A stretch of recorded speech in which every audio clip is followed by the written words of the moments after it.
Okay folks, this is a real quick short tutorial on how to replace a starter on a 2007 Ford Mustang. And let me just get straight to the facts. What you're going to see first is the new starter and the old starter, and then you'll see a picture of the flywheel. That's what starts your motor, where the starter engages onto, and that's the transmission bell housing. And anyway, the starter's held on by two 10 millimeter nuts, and there are two nuts holding the wires to the solenoid. It took me about 15 minutes to actually remove the starter. It was a pretty easy process.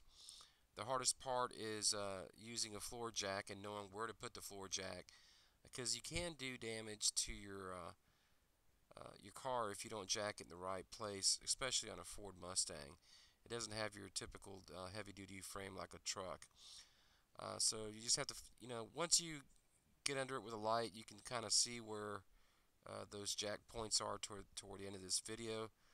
And make sure that you support it with a lot of floor standing jacks, just to make sure you don't have the car falling on you.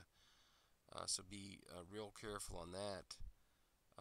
The reason the starter had to be replaced was uh, the original starter, it was getting old and it wasn't retracting, and you'd hear sort of a squealing sound. It almost sounded like a belt slipping, but obviously on these newer cars there's a serpentine belt and they don't generally slip, so I pretty much knew it was the starter not coming back quick enough.